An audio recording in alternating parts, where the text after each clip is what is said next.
কক্সবাজারের পিএম খালিতে পৈতৃক জমিতে গাছ কাটতে বাধা দেওয়ায় প্রবাসীদের ওপর হামলার অভিযোগ উঠেছে। বুধবার দুপুরে ইউনিয়নের ঘাটখুলিয়াপাড়ায় এ ঘটনা ঘটে।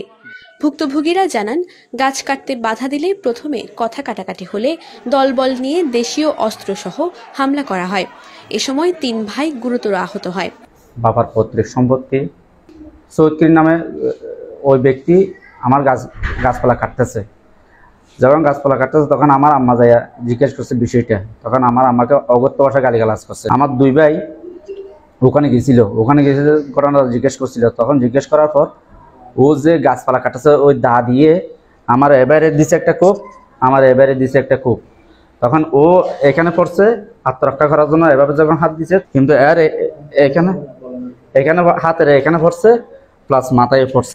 আমার বাড়িঘর করছে, গেটে করছে, ভিতরে করছে, মানে ইটপাটকে নিকে করছে, দা নিয়ে মহারা দিচ্ছে যে ওইরকম ভিডিও ফুটেজ আমার কাছে। এলাকায় দেশীয় অস্ত্র দিয়ে হামলার পর কক্সবাজার সদর হাসপাতালে চিকিৎসা নিতে আসলে দ্বিতীয় দফায় আবারও হামলা করা হয়।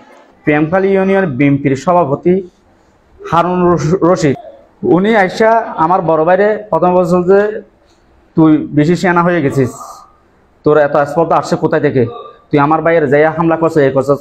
তো আমার ভাই বলছে আমি তোর ভাইকে হামলা করি না, তোর ভাই আমার মাকে গালিগালাজ করছে, আমি শুধু জিজ্ঞেস করছি তোর ভাই আমার খুব দিছে, আমি চিকিৎসা নিছি, তুই আবার এখানে কি করতেছ। এই কথা বলতে দেরি নেই।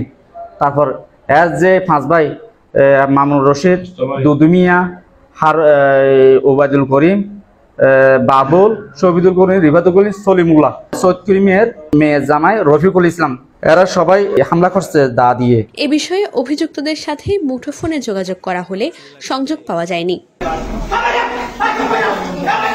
এদিকে 3 ভাইয়ের মধ্যে 1 ভাই ওয়াহিদের শারীরিক অবস্থার অবনতি হলে তাকে চট্টগ্রাম মেডিকেল কলেজ হাসপাতালে প্রেরণ করা হয়েছে। এই ঘটনার মামলার প্রস্তুতি নিচ্ছে বলে জানান ভুক্তভোগী পরিবার। Desk report, TTN।